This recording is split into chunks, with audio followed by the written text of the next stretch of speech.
પોરબંદરના pioneer club અને સાગરપુત્ર સમન્વય સંસ્થા દ્વારા એક સેવા કાર્ય હાથ ધરવામાં આવ્યા હતા, જેમાં ચૈત્ર માસ નિમિત્તે સેવાકીય સંસ્થાઓ દ્વારા જીવદયાનો ત્રિવેણી સંગમ જોવા મળ્યો હતો.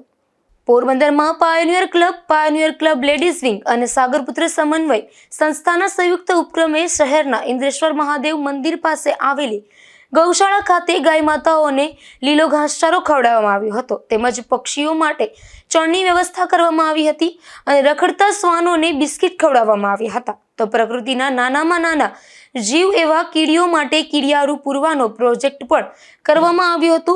આ સમગ્ર સેવાકીય કાર્યમાં સાગરપુત્ર સમન્વયના મહિલા પ્રમુખ Lilaben Motivaras, pioneer club ladies વિંગના ચેરપર્સન ઉમાબેન ખોરાવા અને પ્રેસિડેન્ટ કૃષ્ણાબેન ઠાકર ખાસ ઉપસ્થિત રહ્યા હતા. આ ઉપરાંત લેડીઝ વિંગના સભ્યો ઉર્મિલાબેન સાકરિયા, નીલાબેન થાનકી, ચેતનાબેન થાનકી, દીપાબેન ચાવડા અને મીનાબેન કોટિયા સહિતના સભ્યોએ હાજર રહીને આ કાર્યક્રમને સફળ બનાવ્યો હતો. નિપુલ પોપટ સાથે અશોક થાનકી, ગુજરાત ન્યૂઝ, પોરબંદર.